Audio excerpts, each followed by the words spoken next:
KREM 2 News 10 at 10 begins now with Mark Hanrahan and Jeremy Legoo.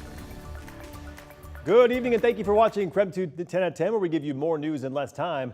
Let's get started. First up tonight, a renewed effort by Washington lawmakers to lower the state's blood alcohol limit to 0.05. KREM 2's Connor McAvoy spoke with the state senator behind the bill and a local business owner who was worried about what it means for his customers. If passed, Washington would be the second state to have a 0.05 BAC limit. We reached out to a brewer who says that change would be detrimental to bars across the state. Co-owner of Natural 20 Brewing, Reese Carlson's owned the pub since 2017. Actually, in the craft beer industry, the alcohol percentages are slightly higher than you'd find in like your typical canned or bottled beer. He says he's keeping a close eye on state legislation aimed at combating DUI-related incidents. He says it's a topic his business always factors in. Somebody were to hop in their car and hit someone or cause property damage, that actually does come back on us. In 2023, the Washington Traffic Commission reports 810 traffic deaths in Washington state, with 400 of those involving an impaired driver. If that's one person dies because of alcohol, that's unacceptable. Washington State Senator John Lovick says he's been trying to pass legislation creating the new BAC limit to 0.05 for 3 years. He believes impaired driving deaths would go down and Washington roads would be safer. People have just reached a level of fatigue because of drunk drivers, reckless drivers, and aggressive drivers. Carlson says as a server, seeing someone at a 0.08 BAC is easier to spot than someone at a 0.05. The signs of intoxication are so much lower that it makes it incredibly hard for us to judge, like, has this person actually had too much, or is this person just an overly social individual? And in some cases, customers only over 180 pounds would be able to have a Pilsner at his business. Anyone below that would not even be able to finish the single beer without being impaired. A concern is Senator Lovick is confident Senate Bill 5067 will be successful. If we get it to the floor for a vote, it's going to pass. Carlson believes the issue can be a matter of what it costs. The problem isn't necessarily like the legal line for drinking, it is the resources that people have for ways to get home in an affordable way. As he worries about his and other businesses across the state, hoping a different solution can be made to solve drunk driving deaths. There's a lot of facilities that are required to change that model, and I think we'd see a lot of businesses essentially just not exist anymore. The Washington legislature is set to start on January 13th. Connor McAvoy, KREM 2 News. Tonight, WSU football fans still processing what just happened. Earlier today, head football coach Jake Dickert announced he is leaving the program to take the head coach job at Wake Forest. KREM 2 sports director Andrew Quinn live in the newsroom tonight with more on the news and what it all means. Andrew? Yeah, good evening, Mark. Obviously a stunning turn of events in Pullman today as former Wake Forest head coach Dave Clawson only officially stepped down yesterday. And WSU athletic director Ann McCoy just found out Dickert was leaving at just before 8 a.m. this morning. Change has brought opportunity for Jake Dickert at another institution, but that leaves us an amazing opportunity for change here at Washington State University going forward. Dickert and his family arrived in Winston-Salem earlier this afternoon. It marks the end of a tumultuous tenure in Pullman for Dickert, who led the Cougs to a 23-20 record, 2 Apple Cup victories, and 3 bowl games in 3.5 seasons as Cougar head coach. You may remember Dickert was named head coach following the firing of Nick Rolovich for his refusal to comply with Governor Inslee's vaccine mandate in 2020.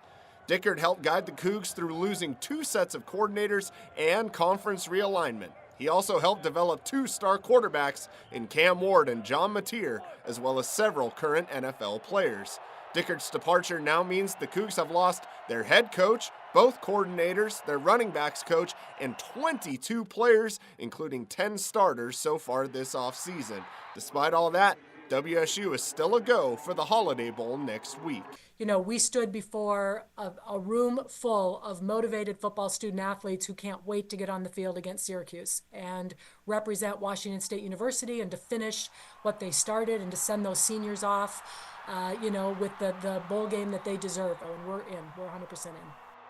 Caligas has been named the Cougar interim head coach. He will coach WSU in that upcoming Holiday Bowl on December 27th, while Dickert will be introduced at 7 a.m. tomorrow at Wake Forest. But in better collegiate head coaching news today, the University of Idaho has hired Thomas Ford as its new head football coach. Ford was the special teams coordinator and running backs coach under head coach Jason Eck in Moscow in 2022 and 2023 before spending last season as the running backs coach at Oregon State. Fans, students, alumni, and even current players had made several call-outs on social media this week to athletic director Terry Golick to hire Ford as Eck's replacement. Ford was previously the head coach at Division II Simon Fraser and led the Red Leafs to 2 victories for the first time in 4 years. He was named the GNAC Coach of the Year in 2018. We'll have more sports coming up in just a bit.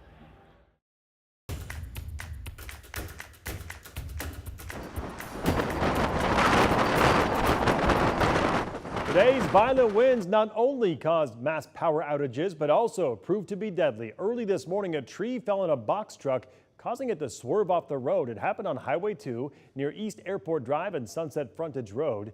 WSP says this was a freak accident with winds blowing between 45 and 50 miles per hour at the time. We don't know the identities of the victims, but we are expecting to learn their names coming up tomorrow. All right, well, that wind is long behind us. It was a day for the record books. Let's get over to Chief Meteorologist Jeremy Legoo for all the details on those strong winds today. Jeremy? Yeah, quite incredible, Mark. This goes down in history as one of our windier days we've ever seen outside of thunderstorm activity. 68 miles per hour here in Spokane, 60 down in the Palouse, 71 over 4th of July Pass. Wind is winding down, and overnight it becomes light and variable. Light and variable is a far cry from where we were earlier today. All calm on the, I guess, inland northwest front right now.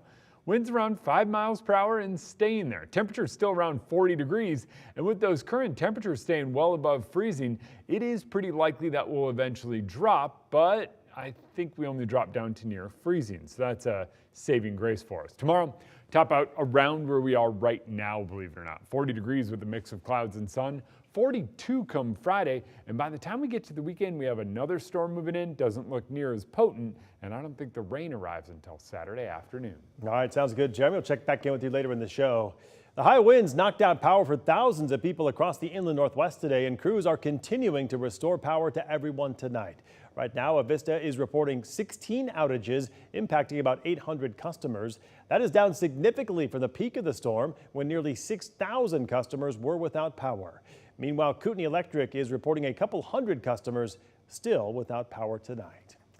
And now to our night beat with a quick look at today's top stories. A missing woman in North Idaho has been found dead. The Kootenai County Sheriff's Office confirmed it this afternoon. 65-year-old Sharon Davidson was reported missing on Sunday, the 14th. Her body was found this morning by the search and rescue team near her property just south of Coeur d'Alene. Authorities tell KREM 2 News the death did not appear to be suspicious, but the investigation continues tonight. A group of Idaho state lawmakers met to talk about how the state will navigate artificial intelligence. They're working to research and learn about AI and the interaction between AI and Idaho law. Earlier this year, Idaho's legislature started looking at AI for the first time. They passed laws related to AI, child pornography, deep fakes in electioneering, and using artificial media to threaten or intimidate someone. AI researcher Jim Berg says to not think of AI like a tool, but rather a brain. Think of it as a person, unlike just a social media site.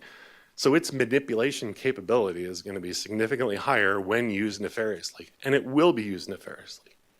We know this just from history. Idaho's Office of Information Technology Services says they are focusing on guidelines for how state employees can use AI. The National Conference of State Legislatures says state assemblies across the country passed 115 bills about AI last year. Many of those focused on how AI is used in government. The Environmental Protection Agency has put the Upper Columbia River on its list of Superfund sites. The agency says the Canadian smelter Teck Metals released millions of tons of toxic waste into the river at a site just north of the Washington border. The former Leroy smelter in Northport, Washington also contributed to the contamination. Superfund sites are areas the EPA has found contaminants that pose a significant threat to health. In this case, the agency found high levels of toxins, including lead, mercury, and arsenic. The EPA says this contamination could reach as far as Grand Coulee, 150 miles away. And that was your Night Beat. To learn more about any of these stories, just head to our website. That's KREM.com. Well, some good news tonight. The northern giant hornet has been eradicated from Washington and the entire U.S. The state and federal Department of Agriculture says this comes after 3 years without any sightings. The agency says people played a pivotal role in their eradication. A small population of hornets that was trying to establish here really couldn't do it in secret. Every time a hornet was flying around and visiting somebody's window, we seemed to get a call about it. We even got a call about one visiting somebody's doorbell cam. And, that helped direct us to the nests and take them out. Had the hornets become established in the country, they could have posed a significant threat to honeybees, other pollinators, and native insects. And that was your KREM 2 News 10 at 10, where you get more news in less time.